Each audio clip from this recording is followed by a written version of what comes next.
Бұл енді Ресей патшалығының отарлау саясатының ең биік деңгейіне көтерілген шағы болатын. Мұхамеджан Тынышпаевтың өмірге келіп жатқан кезі. Мұхамеджан Тынышпаевтың жалпы елге жасаған қызметі белгілі. Сіздер бұл салаға қалай келдіңіздер? Мен де айтар едім жаңағыдай, әгер қазақта сөз бар ғой, қолда бар алтынның қадірі жоқ, не болса таудың бөктерінде жүрген кезде таудың биіктігін байқамайсың дейді. Бізде қазір білімде барлығы бір тегін сияқты, қол жетімді сияқты болғаннан кейін көп жағдайларда бір балаларда білімге деген талпыныс енді жоқ деп айта алмаймын. Мұхамеджан Тынышпаев атамыздың бір күні кейбір адамдардың бүткіл өмірімен тең. Армандастар біргеміз, абзал достар бәріміз, ойымызды талқылайық сізбен біз. Армысыздар, достар, армандастың кезекті санын бастаймыз.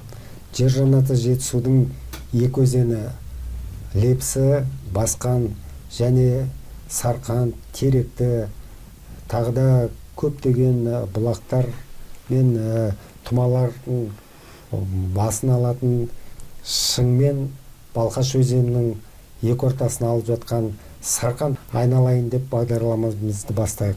Сол аталмыш ауданынан келіп отырған құрметті азаматтары Төлехан аға, Саят замандасым, қош келдіңіздер. Бағдарламамызды бастай отыра сөзді өздерін таныстыра кетсін деген ниетпен Төлехан аға, Сәке, өздеріңізге береміз. Қысқадан қысқа таныстыра кетсеңіздер өздеріңізді. Рахмет. Жаңа бастауында айтып кеттің, Жетісудың жанаты деген Лепсі өзен, Басқан өзен.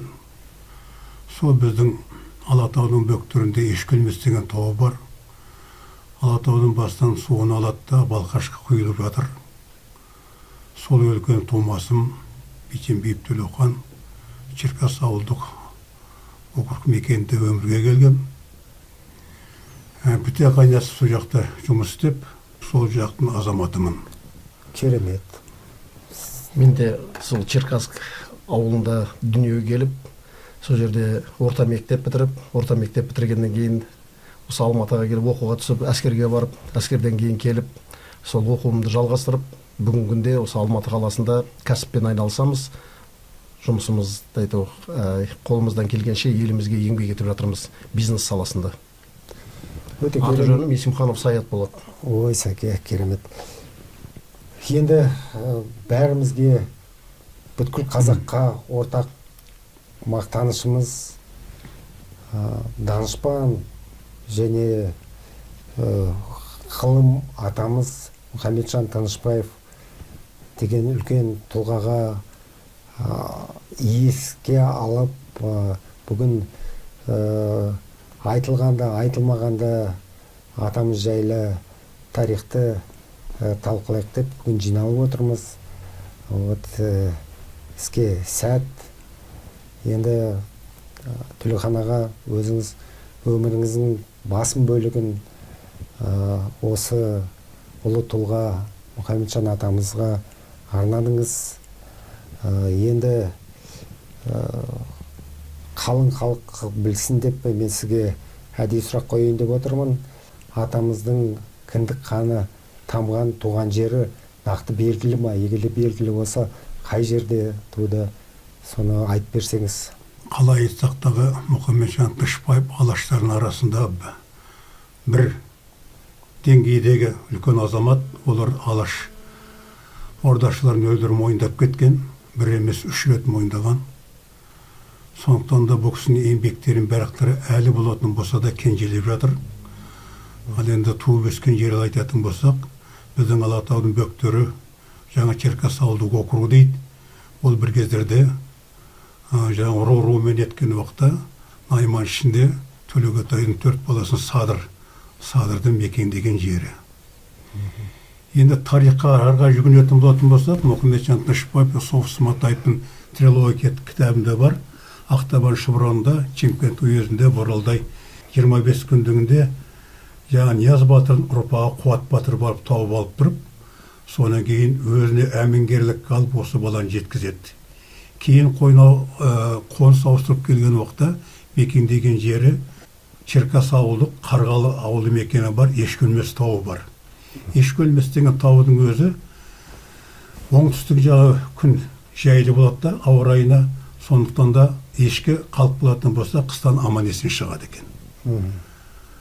Сондықтан сол аталып кеткен. Ондай таулар енді бізде Ақсу ауданында да бар, Панфиловтың маңайында да бар.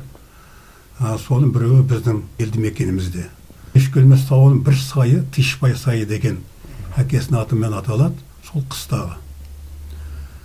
Сол жерде 1879 жылы 12 мамырда азын-аулақ малдарын барлықтар аман есен шығару үшін оңтүстік жақ күнгей жағына сол жаққа көшіп барады да, малды сақтап қалу керек, қыстай шығару керек. Сол жерге барғанда дүниеге келеді Мұхамеджан Тышбаев. Сол кезде жыландар жаңа күнге қыздырылып жатады екен де, жыланды тас деп кеткен. Неше түрлі деректер бұл Қабанбай ауданында жыланды ауылында туды деген. Ол кезде жыланды ауылы болмаған.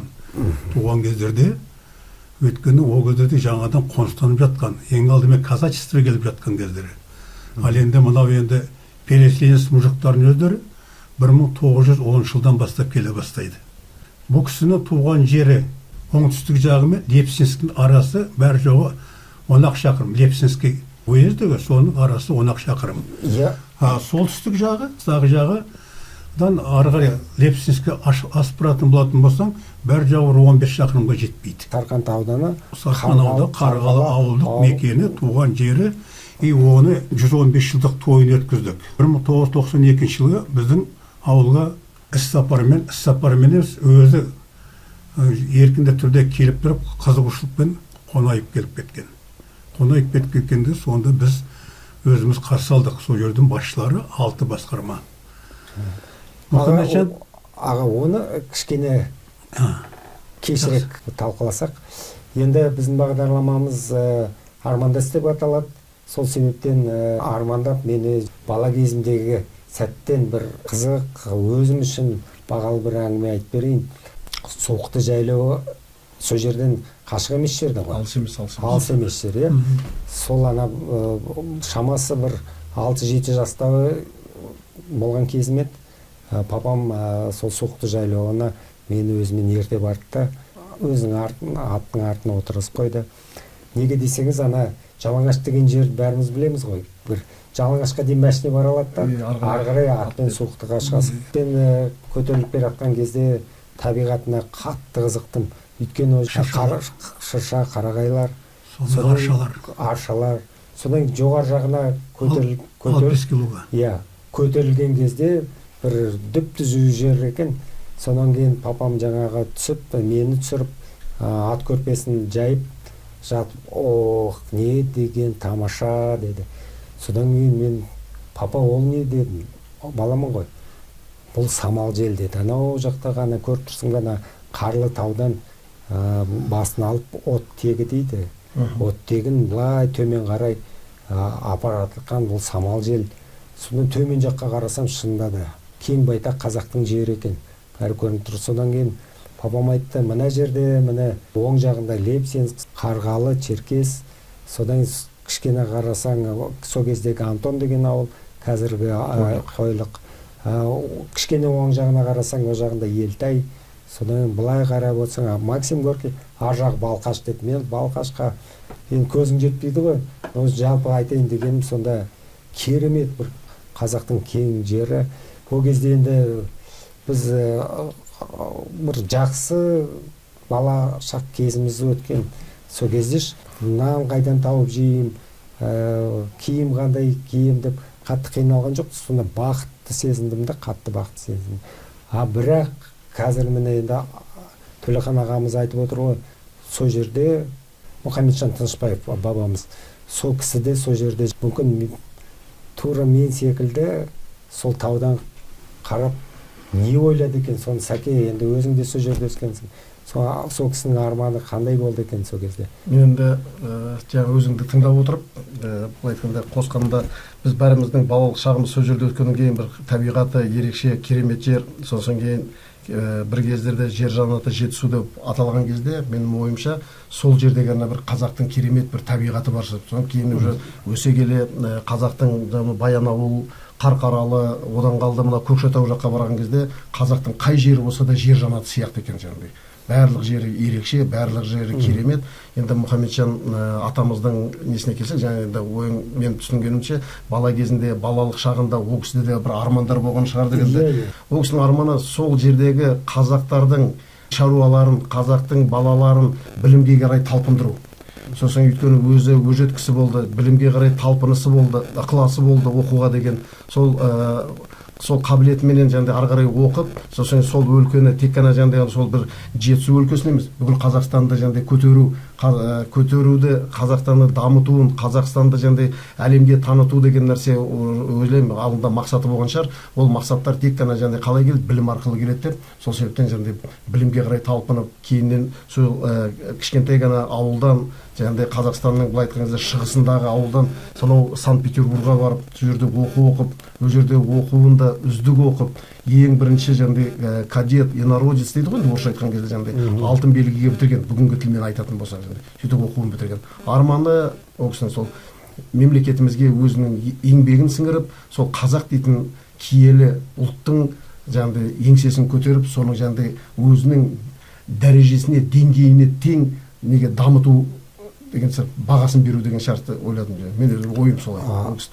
Сол өзіміздің ежелден қазақ халқына Алладан берілген жерге переселенец дейді, қазақшасы енді көшіп келген азаматтар, келімсектер ғой. Иә, енді сол кезде мысалы қыстақтарды, жайлауларды кішкене болса да былай айтқанда өздеріне тартып алған сияқты болды ма екен, болмады ма екен, аға қалай ойлайсыз өзіңіз? Бұл енді Ресей патшалығының отарлау саясатының ең биік деңгейіне көтерілген шағы болатын. Мұхамеджан Тынышпаевтың өмірге келіп жатқан кезде.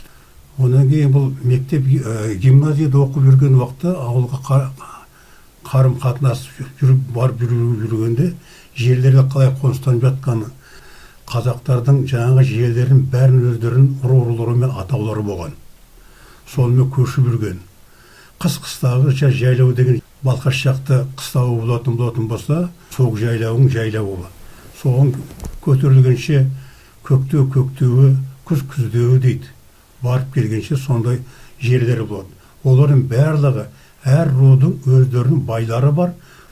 Ресей мен салыстыруға болмайды. Біздің байлардың, барлықтарын өздері таңлап, сен лайық екенсің, етің тірі екен, біледі екенсің деп, соны байын жасап. Ал енді ана орыстану және еткен уақытта отмена крепостного права дейді ғой, соны жасағаннан кейін барып, оларды жермен қамтамасыз ету керек. Олар бос құл болып жүрмеу керек. Сондықтан олардың ойлап тапқаны казачий Сулейман жаққа жіберіп отырмыз, солар азық-түлікпен қамту үшін. Сонан кейін барып, олардың мына тұрған мәселелерін бәрін шешу үшін қауіпсіздеу керек деген. Сонда әр переселенцтерге 200 сом ақшадан берген, 20 десятина жер беріп, ынталандырып отырған. Сонан кейін әскерге 25 жылға алатындары болатын болса, соларды қару-жарағымен жіберген. Сендер бара жатсыңдар ана жаққа, ол жаққа шындап біздің губерния болады, келешекте біздің жеріміз болады. Соларды сендер игересіңдер, соған сендер қожа боласыңдар. Жерлерің сол жақта деп жібереді мінекей. Сонымен келген. Ал енді сонымен келгеннен кейін бараттағы ең шұрайлы таудың бөктерінде қара топырақтың жаңағы жайылымын малдарының егістік жерлерін бәрін солар басып қосып алып алды.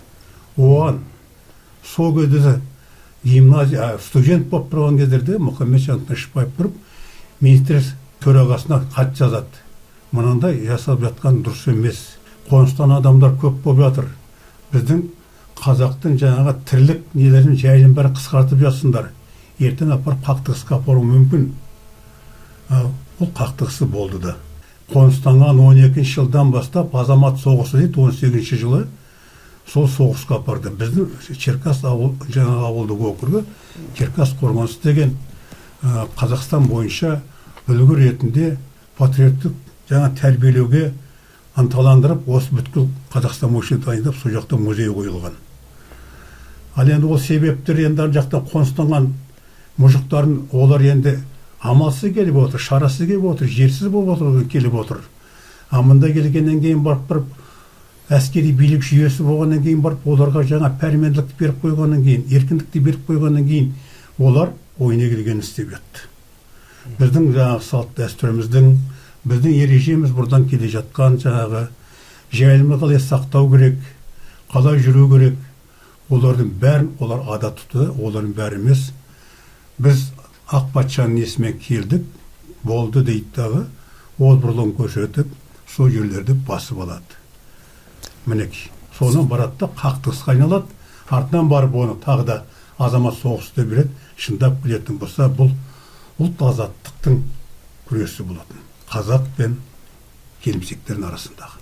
Мұхамеджан бала кезінен соның бәрін біліп, Саясатқа жасал бала кезден бастап естиярлығы бар, дарындылығы бар, үлкен даналардың бәрін естіп отырғандығы бар. Сонан кейін барып осының озбырлықтарын бәрін біле отырып, жасап жатқанын барлығын қалыс қалмай, солардың барлығын көкейіне түйіп жүрген, айтатын жерді айта жүрген, ашық айтқан, қорықпай айтқан. 1905 декабристер нелерін қасып жүрген уақытта сол жақта барып саясатпен ерте күресе бастайды. Ресей патшалығының құқығын біле бастайды. Билік жүйесін, соны Қазақстанға жасап жатқан озбырлықтарын, соның бәрін әшкерлей жасап отырады. Ал енді дарындылығы бұл кісінің керемет қабілетті жағдайын сақтайтын керемет болғанда 5 жасынан бастап тұрып, бұл елдер гимназиясына түскенше діни білімді алып алады. Жақсы, имандылықты жүрекпен етеді. Онан кейін ар жағында тектілік жатыр ғой енді. Жаңа Қуат Батырдан тарайды, Алдияр Батырдың Қуат Батырдан тарайды, тектілік жатыр. Жай адам болмаған, өте беделді адам болған, Алдаке деген. Солардан қалай десінде ана сүтімен, әке қанымен келеді деген сондай қасиет, дарындылық дарыған бойында. Енді тағы да бір айта кететін, сонда үйіне кеп қонып жатқанда, Барлыбек сырттан қонған уақытта ана баланы ерекшелігін көреді, мынаны оқыту керек деген сөз айтады. Оның сыртынан молдалар келеді. Ол кездегі молдалар қазіргі молдалар сияқты емес, олар терең білімді қазақтың салт дәстүр әдеп ғұрпына беріліп, соны бәрін білген адамдар болады. Солардан мынауыңда бар екен, дарындылық бар екен, мынаны оқыту керек дейді. Сондай себеп болғаннан кейін Мұраттағы әкесі атпен әкеп ерлер гимназиясына түседі. Сол түскен беттен бастап тұрып, жылдан жылға ерекше үздік бағамен бітіріп отырады да, оқытушылар, мұғалімдердің бәрін таңғалдырып отырған әр пәннің өзінен. Бұл алдымен тарихшы білімді мамандаған. Онан кейін барып физика, математика пәндерінде керемет жүрген. Тағы бір ерекшеленген жағдайы 1899 жылы гимназияны бітірер кезде реферат жаздырады. Реферат жаздырған уақытта нравственные черты Петра Великий и Мазепы деген жазған уақытта бүткіл жаңа дәріс беретін мұғалім бір шалқасын өзі таңғалады. Қай жақтан алған бұл білім, қай жақтан алған керемет орыстың әдебиетінен, орыстың несінен бәрін келтірген. Соның кейін соның рефератын неге жібереді? Санкт-Петербургға. Үлгіретінде көріңдірші, мына жақта төземістің оқып жатқан сендер мені дворяндарын, Ақтүйектің балалары осылай оқимай жасындырып, солар үшін соны жіберген. Сонымен гимназия бітірмей тұрып, ерекшеленіп, жаңағы дарындылығымен Ресей патшалығына білінген. Мына жақта төземіс болып тұр. Сәке, енді қазір біз автобан дейміз ғой, автобанмен 5-ақ сағатта жетеміз. Төлеухан атамыз айтып отыр, ағамыз әкесі Мұхамеджанды атпен алып келгенде, сол кезде бір 5 күн жүріп келді мекен, 3 күн жүріп келді мекен. Енді біздің бағдарламаны қазіргі оқушылар да көріп отқан шығар. Сәке, енді біздің қазіргі оқушыларға өзің қандай бір... Мен енді айтар едім жаңағыдай, қазақта сөз бар ғой, қолда бар алтынның қадірі жоқ, не болса таудың бөктерінде жүрген кезде таудың биіктігін байқамайсың деп. Бізде қазір білімде барлығы бір тегін сияқты, қол жетімді сияқты болғаннан кейін көп жағдайларда бір балаларда білімге деген талпыныс, енді жоқ деп айта алмаймын жаңағыдай, бірақ кішкене бұрынғыдай емес, бәсеңдеп кенжелеп қалған сияқты. Ол кезде жаңағыдай балалар жаңағы Мұхамеджан атамыз сияқты кісілер сәл кішкене болса да оқиық, білімнің көзін, нәрін, көкірек көзімізді ашайық, білімге қарай талпынайық деп, сол жақтан жаңағыдай енді атпен егер де былай есептейтін болсақ, жаңағы жүретін болса, ол жерде енді жоқ дегенде 2 апта 3 апта жүретін жоқ. Салт атпен жүргенде жаңағыдай тоқтамай жүргеннің өзінде жаңағыдай жоқ дегенде 2 апта жүресің, жаңағыдай 3 аптаға кетіп қалмаса. Соған қарамастан, сондай жол ауыртпашылығына қарамастан айлап жүргеннің өзінде де білімге деген талпыныс, білімге деген құштарлық. Ол не үшін? Өйткені ана қасындағы, айналасындағы өз сияқты қандастары дейміз бе, бауырлары, сол жердегі тұрып жатқан ағайын туысқандарының жаңағыдай мүмкіндігін дамыту, өсуге тек қана білім арқылы келу деген сияқты нәрсе. Ол кісіде жаңағыдай айтады ғой, мына адам баласы дейді, көзі көрмейтін адам ешқай жерден сол дейді физика ғылымдарынан неткен кезде мына жер менен күннің ортасындағы қаншама шақырым, қаншама нелер, қандай құбылыстар болатынды сол адам көбірек ғылыми түрінде жақсырақ зерттейді екен, чем біз сияқты көретін адам, оны информациясы бар адамнан қарағанда деген сияқты. Мен өзім ойлаймын, сол кезде де сол кісілерде сондай бір құштарлық болды, білімге деген талпыныс болды. Ол талпыныс ұлтына деген сүйіспеншілік, ұлттың деңгейін көтеру. Кезінде жаңа Алашорданың былай шет жағын айтып отырмыз ғой. Алашордалықтардың таққан айыптарының біреуі жапон тыңшылары деді. Неге жапон? Өйткені жапон мемлекет сол кезде де дамыған мемлекеттердің біреуі.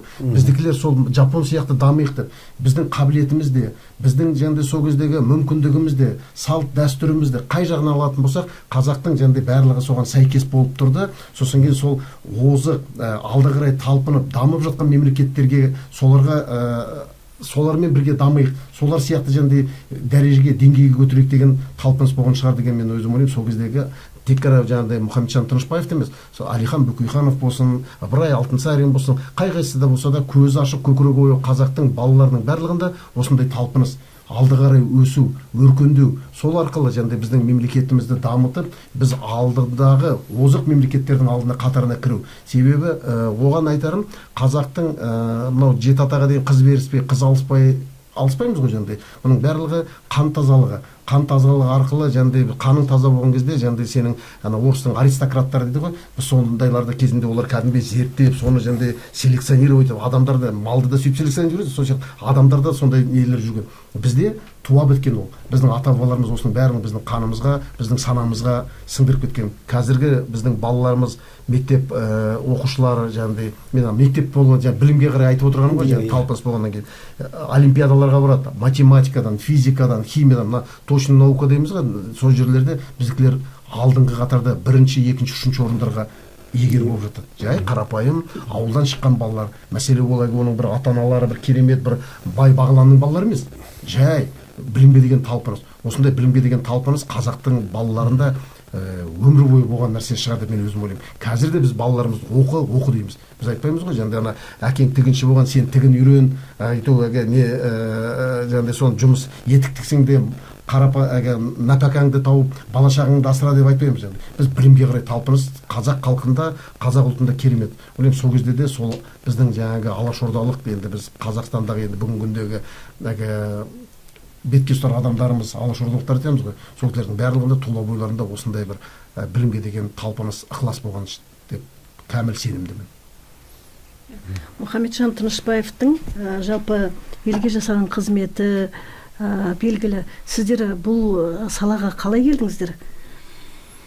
Мен енді жерлесі болғаннан кейін бірінші 1992 аталарыммен естіп жүрдім ғой, бұның ерекшеліктерін.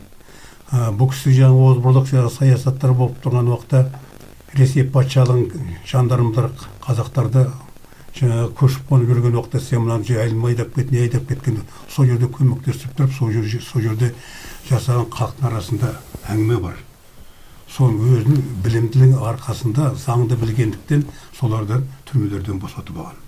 Ол бір сол қалып болған ғой енді аталарымыздан қалған әңгіме.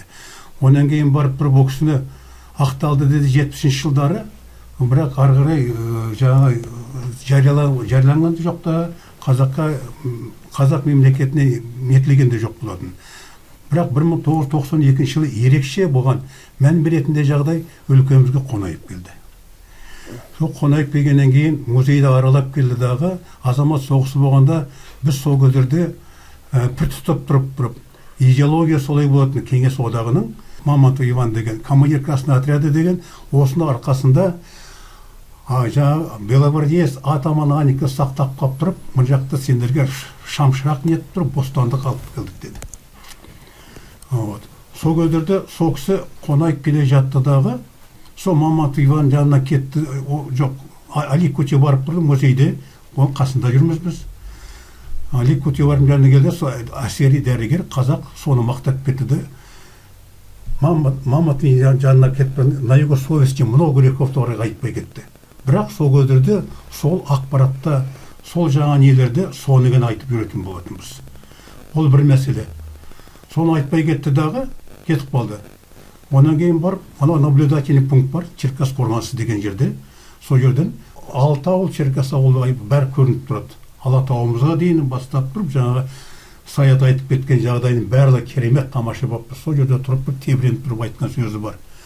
Біз 1930 жылдары Мәскеуде әр институт саласында оқып жүргенде қазақта армандайтын Мұхамеджан Тынышпаев сияқты оқысақ деп. Өйткені дейді, оқыған уақытта ол керемет оқыды, бізге ол кісі жаңағы үлгі болды деді. Мен өмірлік ұстанымда сол Мұхамеджан Тынышпаев сияқты болсам дедім дейді. Қазақтан шыққан тұңғыш инженер темір жолын ол бітірген дейді. Оны бітірген уақытта керемет үздік бітірді. 7 тіл меңгерген. Қазақтың жаңа тарихын түбегейлі зерттеп, ғылыми түрде кітап бетіне, қағаз бетіне тастап кеткен адам. Соның бірінші премьер болған, екінші Госдуманың жаңа депутаты болған. Соның саяси игілі істері қазаққа жасаған. Міне әлі күнге дейін соны мен 70 жыл ақтаса да, соны мен танытамай кеттім, халқыма білдіремей кеттім. Мен өкініштім осы деген сөз айтты. Ол жаңағы атамыз ғой, Қонаев атамыз, Димаш Ахметов айтқан сөзі. Сонан мен тұрымда соны ана Тынышпай сайы, Тынышпайдың келгені, Мұхамеджан Тынышпаевты елді 25 жыл билеген, өзінің аузына қаратқан, Қонаевтың жасаған еңбектері орасан зор. Ол бер жағында ұсақ түйек анамына кетіп, пендешілік қиып жатырмыз. Бірақ соғыстан айтқан сөздері, парасаттылығымен айтып тұрған сөзі, қай адам болса, тыңлайтын болса да не деткізеді. Ойландыратын нәрседе, ары қарай, сөзді қанша түйін, қанша мағына жатқаны барлығын деді. Соны мен тұрымда айттым, үйге жүріңіз, дәм татыңыз. Ана Мұхамеджан Тынышпаевтың Бибісара деген қызы бар, Тынышпай сайында, сол жерде әкесінің 1918 жылы үйінің айында Мамонтов Иван деген қызыл әскердің командирі шауып кеткен. Сол жерде Құран оқпайтыңыз, балам қолым тимейді деді. Ал енді сол кездерде біз егемендік алып жатқан кезіміз, 1 жыл болмай жатқан уақытта казачестволар көтеріліп жатты дағы, қайдағы қазақ бұл егемендік алып жатқан. Бұл жақтың барлықтары казачья станица, Семиречье қазақтың губерниясы, сондықтан біз жібермеу керек, Ресейден бұл ажырамау керек деп, сол күнделікті бізге күндіз жұмыста болса, түнде күзетте жүрдік. Бүткіл ауыл мамандар ел болып, жұрт болып тұрып, қақтығыс болмасын, ол туралы жағдайға бармасын, ертең бата тиме қата тиіп, бір масқара болмайық деген сөзбен, бейбітшілікті сақтап қалайық деген нәрсемен, сонан кейін барып күнде, соны мен тұрымда айттым, бұлармен жағалассақ та, аяғалассақ та, бәрін қойамайды екенбіз. Мұны қоятын, бұлардан да үстем, бұлардан да озық оққан, бұларда шындап кетіп, сол заманның өзінде жарық жұлдызы болып тұрып, Мұхамеджан Тынышпаевты орыстарын өздері мойындап кеткен. Сондықтан да осыны қайтсекте мектептің атын соған берейік, бюстін бір ордана қояйық, ана сүтімен балаға өмірге келген ана сүтімен, ата қанымен қалай қасиет дарыса, мектептің табаларын аттаған бала Мұхамеджан Тынышпаев көз алдында тұрған көргеннен бастайдағы мына кісіге бойын түзейді, көзқарасын өзгертеді, санасы өзгереді, ар жағы несі өзгереді. Осыны қояқ деп, соны мені қолдайсыңдар ма дегенде, сол жақта жігіттер, мықты азаматтар рахмет, солар, сонан кейін бірінші жиені Бибісарадан туған 4 ұлы болған. Ұлы Отан соғысының 2 ардагері, біреу Қапсемет 1917 жылы туған, біреу 1922 жылы туған Зияда Құрманғалиев бар. Осыларға барып өтінішті айтқаннан кейін барып, Содан кейін айтты, мына колхоз болатын болса, қазір шашылып қалды, мынау шашып жатыр, келе салып, ойына келген істеп жатыр екен. Сондықтан сіздер хат жазыңыздар. Облыс жаңағы басшысына. Содан кейін көре жатайық. Бірақ мынаны бермей қоймай болмайды екен. Біз егемендік алып уақытта, бұлар әлі несін үстемдіктерін қоймай отыр, басқыншылықтарын қоймай отыр екен. Біз кішкене болса да қазақтың ішінде бір туар, қайталамас ұлы тұлғамыз. Осыны қойсақ, соның кейін барып мыстары басылар, сабасына түсер. Кішкене болса да жаңағы орны бар деген неме басталған дүние болатын бұл. Соны жаздыртып, соны қоймай жүріп, апарғызып, неткізіп, ол кездерде Тұрсынов болатын Сағынбек Тоқабаш, облыс администрациясының бастығы шешім қабылдағанмен жасалған жоқ, бірінші. Екінші, бұл мереке жасалуы 115 жылдық деп жоспарлағаннан кейін 1994 жылы 12 мамырда болу керек еді. Одан кейін ауырсын болды облыстық. Ақымбек Серік Шаяхметов деген бол келді мамыр айында. Келе салдыдағы сол ана шешімнің хатын алмай жатқан көреттігі сол кісі пәрмен береді. Май айында шақырып алады мені, аудан басшысы. Осының бәрін артында сен тұрсың. Сен бастағансың. Сондықтан бұл қалай жасайсың, қалай қоясың, қалай тыңнан бұл. Бұл енді ұшқа деді айтылмаған. Бұған керекті мынандай материалдар да жоқ, ештеңе де жоқ. Бастаймын. Не істемексіңдер? Мен енді созып қояды екен дедім ғой. Уақыт бар енді. Келесі 94 жылға дейін бір жыл бар. Соған дейін үлгереміз. Ол үшін материалдар жинау керек. Ең бірінші біздің академия науктан бастаймыз. Соның ұлттық библиотека бар. Сол жақтан соның бәрін іздеп тауып керек. Сол жақтан бастап соның жұмысты жүргізу керек дедім. Замандастар, армандастар, замандастар, армандастар. Қазір енді бұл кісінің туған өлкесінде Мұхамеджан Тынышпаев атында мектеп бар. Мектеп бар, иә? Мектеп бар. Музей бар ма? Музей бар.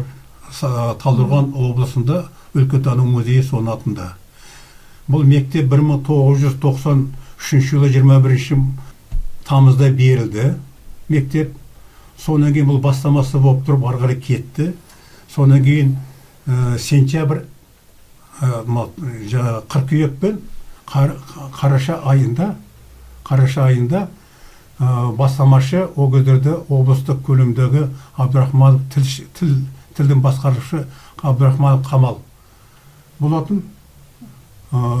Сол кісі музейге осы кісінің атын бергізді, қоймай жүріп тұрып. Содан кейін көшелер, енді ауылдық көше, сол 6 ауыл бар. 6 ауылдың бас көшелерін бәрі Мұхамеджан Тынышпаев, Сарқанда да көше бар. Жаңағы мектептерде мүйіс орындары бар. Черкас Сарқан ауданы атындағы тарихи музей бар. Сол жерде бар ма? Бірақ әлі айтатын болсақ, бұл кісінің өзінің атағына, өзінің еңбегіне әлі лайықты бағаланбай жатыр. Лайықты бағаланбай жатыр, кемшін. Менің келген мәселем бұл, сіз сұрады отырсыз, бұл салаға қалай келдіңіздер? Мен өз басым бұл салаға мынандай оймен келдім. Осындай ұлы тұлғаны үлгі тұта отыра Қазақстанның оңтүстігі мен солтүстігінен, шығысы мен батысынан, түкпір-түкпірдегі ауылдардан Мұхамеджан атамыз сияқты балалар көп бар. Соларды солай талпынып, алды қарай жүріп, білім алсам деген құштарлықтарын оянса деген. Кешегі Мұхамеджан аталарымыз 3 апта, 4 апта жүріп барған жерге біз ұшақ сағатта бара аламыз. Неге біз осы мүмкіндікті қолданбаймыз деп. Сонан кейін болашақта сол жылына бір осы 4 өлкемізден 4 алқаптан бір 10 шақты бала шығып отырса, бір 20-30 жылда мыңдаған жігіттер шығып, солар осы біздің Қазақстанымыздың дамуына, өсуіне, өркендеуіне өздерінің үлестерін қосты. Ана сол Мұхамеджан аталарымыз сияқты, Тұрар Рысқұлов сияқты, Алихан аталарымыз сияқты шынайы ықыласымен беріліп тұрып, ұлтқа еңбек етсе деген ойменен мен осы нәрсеге, осы кісіні үлгі тұта отыра жаңағыдай осындай жұмысты бастап осыны жаңағыдай ары қарай жүргізсек деген сияқты, және де жаңағы атамыздың өзінің атына затына сай бағасын алса деген ойдамыз. Беріліп жатыр, айтылып жатыр, әлде де соған өзіміздің үлесімізді қосып ары қарай дамытып жаңағыдай болашақ тәрбиесіне деген несі. Өйткені ол кісі жаңа ағамыз айтты ғой, тек қана жаңағыдай темір жолшы емес, шежірені жазып кеткен. Қазақтың жаңағыдай шежіресінің жаңағыдай несін дұрыс жолын, жобасын көрсетіп кеткен адамдардың біреуі. Және де әлеуметтік жағдайына, сонан кейін мына темір жолды салған кезде ол кісі мелиорация жағына да көп мән берген. Сол кісі кездегі салған, осыдан 100 жыл бұрын салынған темір жол әлі сонымен жүріп жатыр. Сол темір жолдардың жаңағыдай технологиясын, жаңбырдың, судың, нелердің, жердің бәрін зерттеп барып жасаған нәрселерді бүгінгі күнге дейін сол жұмыс істеп отыр. Ешқандай жаңағыдай сыр бермей, тоқтамай, былай қалай айтса ол жаңағыдай 100 жыл болса да әлі халыққа еңбек етіп жатыр ғой. Еңбек. Сондай азаматтар дүниеге келсе бар, келіп жатыр жаңағыдай. Просто солардың жаңағыдай нелер ынталарын ашып, білімге деген талпыныстарын жаңағыдай оятсақ деген ғана ой жаңағыдай. Керемет Сәке, енді шынында да мен өздеріңізді тыңдап отырып, гимназияда алтын белгімен бітірген, содан кейін ойлаймын да, мысалы 2 апта атпен келетін 10 жасар бала өз жалғыз қалып, сол енді сол кезде интернат бекен енді білмейміз ғой, бөтен жерде, былай айтқанда алыс жерде, сонда не деген керемет білімге деген құштарлығы. Соны 10 жыл оқып алтын белгіге бітіріп, содан кейінгісін былай қарасаң бойы 1.90, 1.86. Енді 1.90 деп айтайық. Түрі әдемі. Санкт-Петербург ол кездегі енді Европа жақта ғой, былай айтқанда. Ресейде енді қатты дамымаған ол кездер. Санкт-Петербург енді Финляндия, Швецияға жақын болғандықтан, білім жақсы беретін жер болғандықтан, біздің студенттер сол кездегі ол енді бір керемет арман. Ол жаңа Россияның өзінің жаңағы байларының балалары да жаңағы ол жерге түсуге армандайтын, оқу орнына барып түсіп, содан кейін сол жерде былай қарасаңыз енді стипендиясы жақсы стипендия тағайындалған екен. Ол енді қыдырумен, дискотекамен қазіргі сөзбен айтқанда, сондай мен жүрмей, сол студент болып жүріп, саяси қарым-қатынаста барып, мақалалар жазып, содан жаңа премьер-министр Керенскийға хат жазған. Сол енді біздің қазіргі мына студент балаларға да үлгі шығара Сәке. Үлкен үлгі болатын нәрсе, себебі жаңағыдай даже мынандай бір сол Мұхамеджан Тынышбаев атамыз Ресейдің жаңағыдай 28 жасында екінші думасына депутат болып тағайындалған. Былай айта кететін болсақ, біздің енді мықты көсем деген Ульянов Лениніміз өтпей қалған екен. Сол кезде 1907 жылы жаңағыдай. Сол жерге барған кезде көтерген тақырыбы 28 жасында көтерген тақырыбы Қазақстан мемлекеттігі, қазақтың жаңағы Төкен ағамыз айтқан қазақ ұлтының, қазақ елінің жаңағыдай жайылымы, қыстауы, жайлауы деген сияқты олардың қалыптасып қалған өмірлік, әлеуметтік өмірлік нелер жаңағыдай күнкөріс несін одан айырмау керек. Сонымен бірге жүріп жаңағыдай ары қарай жүзіп өтіп, жаңағыдай сосын кейін табиғатпен үйлесіп барып ары қарай көтеріліп кетуі деген сияқты нәрселерді келтірген ғой ол кісі жаңағыдай. Тағы да қайталап айтамын, бұл адамға жаңағыдай туа біткен бір дарындылықтардың бірі шығар. Мына ақындарға бірі болады ғой, ақын екінің бірі барып өлең жазамайды ғой. Сол сияқты бұндай жаңағыдай ұлт басқару, мемлекетке қызмет етуде ол да бір сондай бір Алланың берген бір дарындылық шығар, жаңағы тула бойларында болатын. Сөйтеді халыққа еңбек еткен адамдар. Солардың мыңдаған, әйтпесе ол кездерде миллиондаған адамдар дүниеге келді ғой. Неге солардың ішінде жаңағыдай ондаған ғана адамның ғана біз аты жөндерін ғана білеміз? Өйткені сол адамдар ұлтқа, мемлекетке, елге қызмет еткен азаматтар деп мен солай түсінемін. Сондай азаматтарды тағы да ортамыздан шығарып, біздің арманымыз ғой, жаңағыдай алдыңғы 30 мемлекеттің қатарына кіру, ол қиял емес, ол нақты егерде дұрыстап іске кірісетін болса болатын нәрсе. ұлтқа қызмет ету білімнен емес мінезден дейді ғой. Мінезден, иә. Сондықтан сен Мұхамеджан Тынышбаев атамыз бала жаста мінезді болып тұр ғой. Мінез болып енді жаңа Сәкен айтқандай қорықпай 10 жастағы бала барып қалып тіл де білмейтіндер шынымен иә жандар қиындау ғой жаңағыдай былай айтқанда айдалаға барып жаңағыдай бірақ ана ертеңгі жаңағыдай білім алып сол білімімді елге келіп соны жаңағыдай сол елімнің дамуына өсуіне жаңағыдай үлесімді қосам деген бір арман болған шығар деген ой. Мына мінезділіктен туады ғой. Бұл кісі гимназияны бітіріп жатқан уақытта алтын медальмен бітіріп жатады. Ал енді Фрунзе Михаилдың Константиннің ағасы бар, ол күміс медальмен бітіріп жатады. Сонан кейін бұл кісі армандап кеткен, мен тарихшы боламын деп, Мұхамеджан Тынышбаев. Анау тұратдағы қызғаныш болады, өйткені бұл жақта туз емес, аты шығып кетті, Ресейге қарай кетті, жаңа рефераттың өзімен, басқасымен өзімен. Соны қалай болса да кішкене кемсіту үшін, сен енді біз болса бұл жақтан кейін сен енді туз емессің ғой деген немен еткені. Сен алтын медальмен бітірсең дағы темір жол қатынастар институтында Ақпатшаның атындағы соған түсе алмайсың деген. Оны неге себептен айтты деген сөйтсе, оған жаңа туз еместерді алмайды екен, басы алтын болсын, керемет болсын. Тек қана өздерінің ақ сүйектерін алады екен. Соның кейін бұл күрт өзгереді дағы шешімін аударады, мен соған түсем дейді. Оны түсем дегеннен бұл Вахрушевтен керемет гимназия несі, Достоевскийдің досы болған, адамды біледі, танитын адам, дарындығын бәріне әбден уже тәнті болған Мұхамеджан Тынышбаевтың. Соның кейін апыр-ай анау баратын болса қалай болады? Ол жақта құжаттарын қабылдамай жіберуі де мүмкін. Соның кейін Вахрушев тұрады хат жазады ана жаққа. Біздің дарынды, білімді, керемет білімін тексеріп көріндірші, ықылас білдірді сендер институтқа түсуге дейді. Соны ана жаққа барғаннан кейін ана Вахрушевтің беделі сондай болғандықтан Ресей патшалығының несінде соның құлақ асады да соны тыңдайды да осыны енді көрейік деп жиналып алды. Әр экзаменатор тұрады да сұрақтарын қояды. Сұрақтарын қойғаннан кейін әрқайсысына терең білімді несін бергеннен кейін алдар шалқасына түседі, амалсы алады. Соның Санкт-Петербургта бітіріп жатқан қазақтар институттар көп, бірақ темір жолға особый жаңа болған, ерекше жолы болған. Соған, соның мінезімен барып өзін соған түсем деп тұрып, соның жаңа жігерімен, өзінің дарындылығымен, қабілетімен барып соған түскен. Соған түскеннен кейін, 1.86 бойы болып тұрып, би билеген уақытта бал маскарад Ақпатшамен қысқы сарайларда бірге жүр, мерекелік шеруде бірге болады екен. Бірге болған уақытта соны билеген уақытта бірінші орын алады екен бал маскарадтан.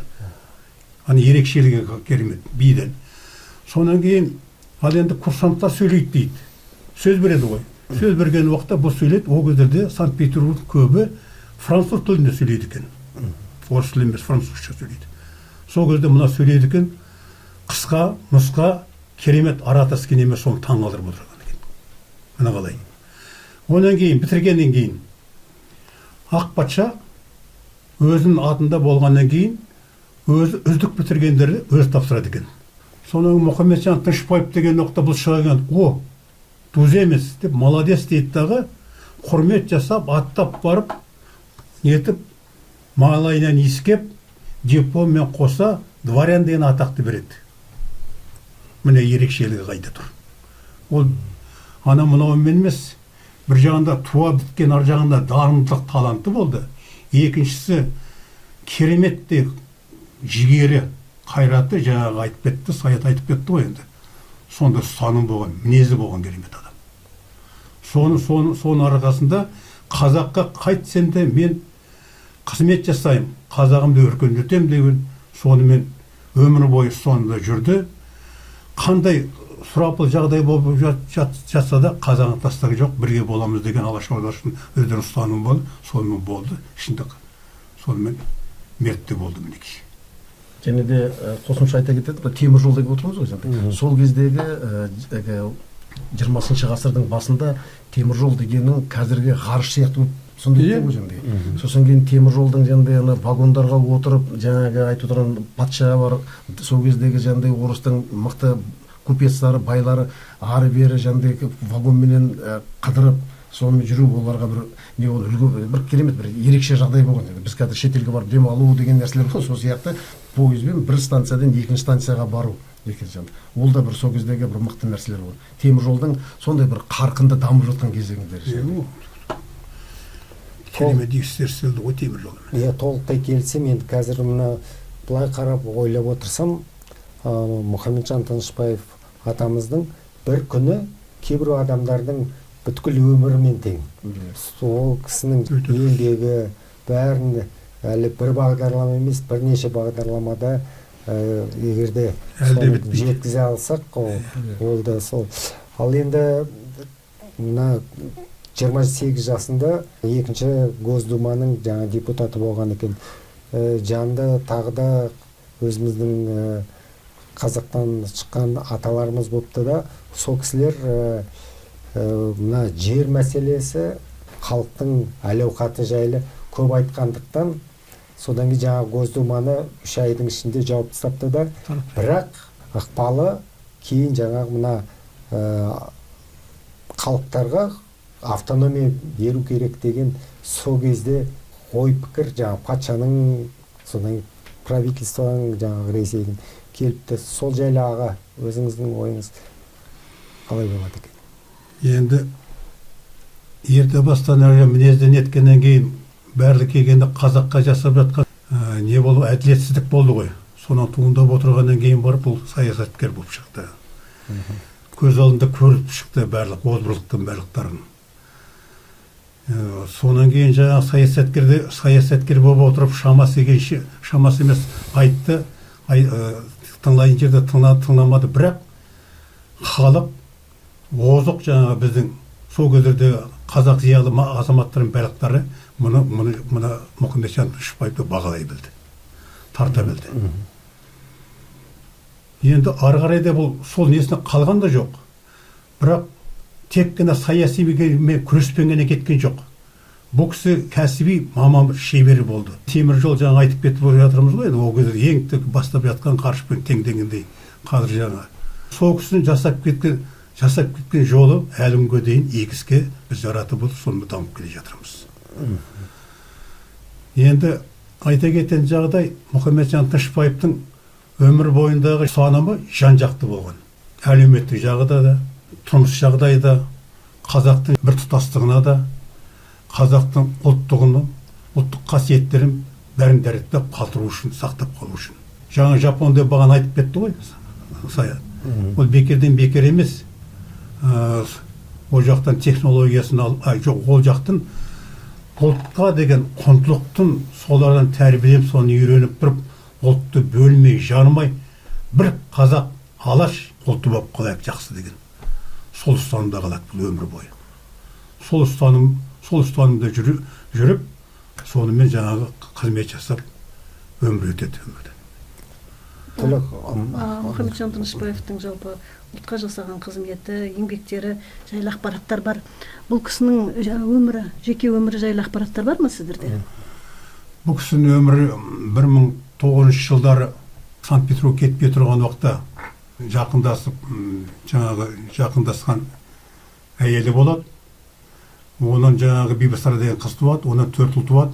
Оның балаларын барлықтары өсіп өркендегендер, үлкен қызметте істегендер бар. Екінші әйелі Гүлбақрам, Ескендердің шешесі, 1908 жылы үйленген, одан 3 бала болды. Фатима Дина деген. Ескендер, Фатима Дина деген.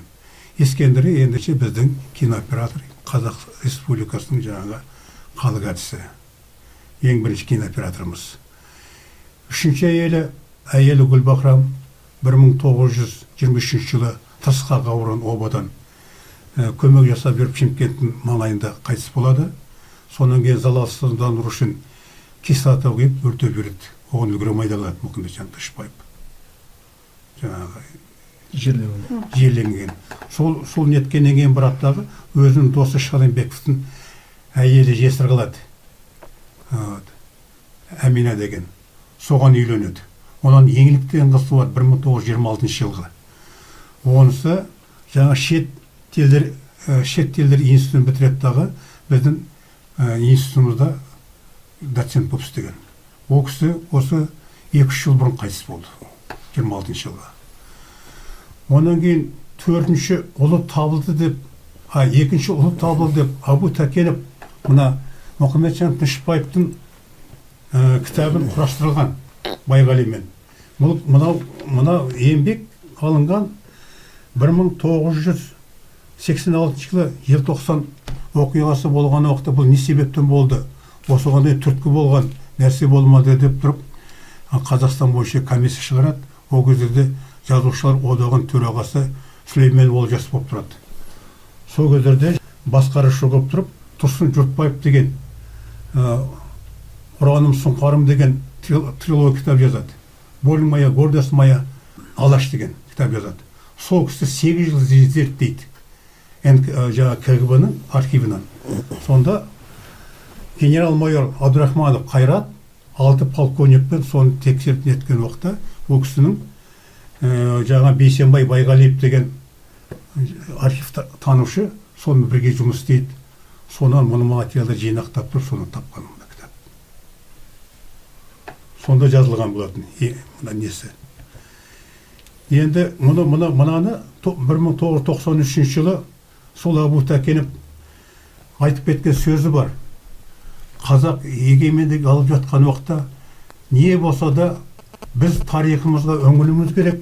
Тарихқа үңілгеннен кейін барып бағдарламамыз келешегімізді жасаймыз. Қазақстан Республикасында мемлекетіндегі мектеп оқулықтарын бәрі Мұхамеджан Тынышпаевтың үлгісімен болады деген 93 жылы. Сол осы уақытқа дейін жоқ.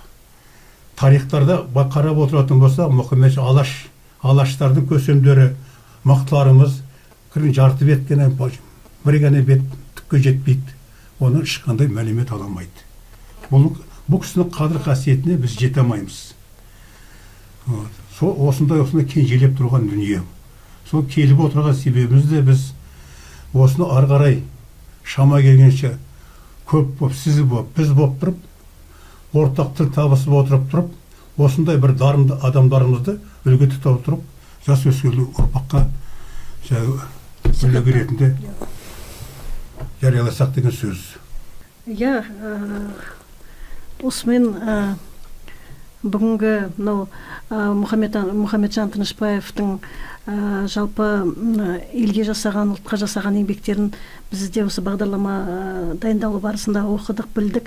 Бірақ өздеріңіздің ауыздарыңыздан, сіздердің айтуларыңыз бойынша өте бір тың деректер, бұрын соңды еш жерде айтылмаған, жазылмаған тың деректерді естіп білдік.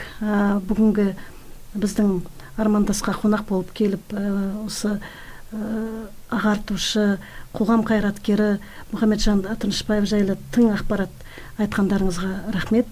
Біз өздеріңізбен қоштаспаймыз, тек эфирде келесі жүздескенше дейміз. Жақсы. Ал енді мына жерде тағы айта кетейік, Төлеухан аға, Сәке, өздеріңізді біз осы жақын арада тағы да бір бағдарламаға шақырып отырмыз. Келесіз деген үмітіміз бар. Соған енді уәде беріп кетсеңіздер. Жақсы. Бұл кісі жасап кеткен еңбектеріне біз қарыздармыз. Жақсы, онда келістік. Келесі кезіккенше күн жақын болсын, қоштаспаймыз. Аман болайық, сау болайық. Әлі айтылмаған ақпараттардың саны өте көп. Мына алдыда келетқан юбилей дейді ғой, 150 жылдығы келетір, жылдан кішкене астам уақыт қалды. Жарым алды ғой. Соңға дейін әлі істейтін шаралар көп шығар. Сәке, өзі ойларың сол жағында қандай болады екен? Болашақта ойлаймын, осы бағдарламамен бүгінен тамамдайық. Болашақта соның барлығын талқылайық. 150 жылдығы бойынша келістік. Аман болайық, сау болайық. Үлкен рахмет. Төлеухан аға, өзіңіз ат шаптырып, таң атпастан бер келдіңіз. Амандық болсын, саулық болсын, сізге денсаулық басымыз дейіп рахмет айтамыз. Аман болыңыз. Рахмет сіздерге де шақырғандарыңызға. Үлкен рахмет. Жақсы, рахмет. Үлкен рахмет. сау болайық. Сіздерге де рахмет. Құрметті достар, осымен армандастың кезекті санын аяқтаймыз. Біз сіздермен қоштаспаймыз. Эфирде келесі кездескенше дейміз. Замандастар